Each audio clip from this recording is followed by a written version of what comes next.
the paper has clearly shown that the levels of threat to freshwater species are very high, almost a quarter, 24% of species, of freshwater species that were measured in this study are shown to be threatened with extinction. And as I say, that's a very large number. We've known for a long time that that freshwater species are proportionately more highly threatened than marine or terrestrial species, because of the extent of threats and because of the fact that these threats are transferable up and downstream.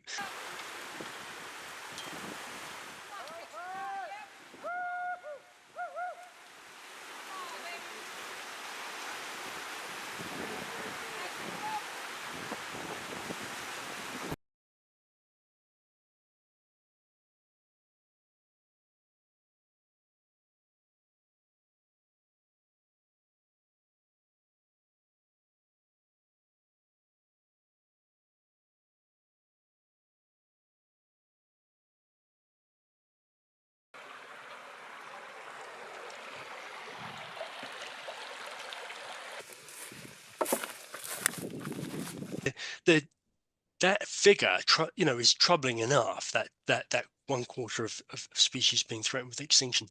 In addition to that, we know that something like 23% of the species that were examined are data deficient. That is, we can't say, we don't have enough information to say exactly how threatened they are.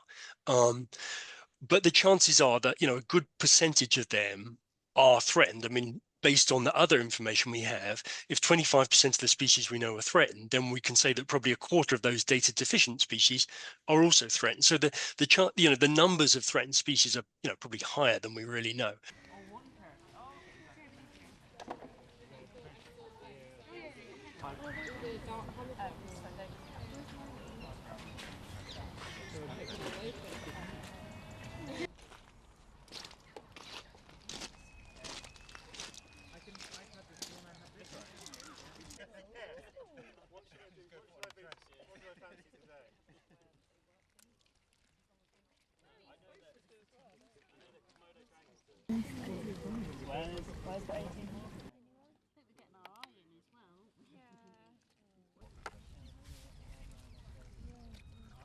Because of the nature of water, and its connectivity, a threat in one place is transferred both downstream with water flow, but also upstream with kind of with migration of species, and so upstream threats can affect downstream habitats.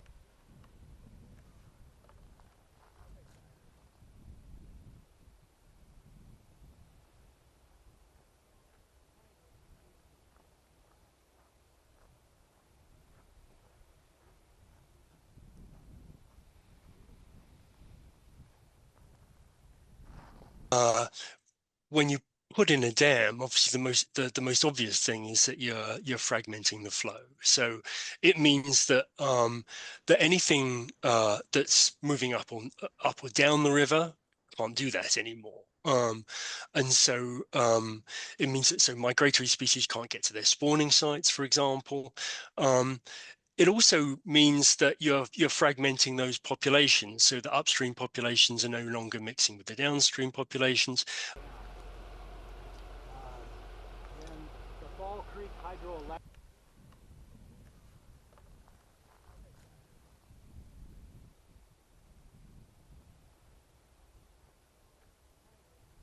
Constructed at the very beginning of the operation.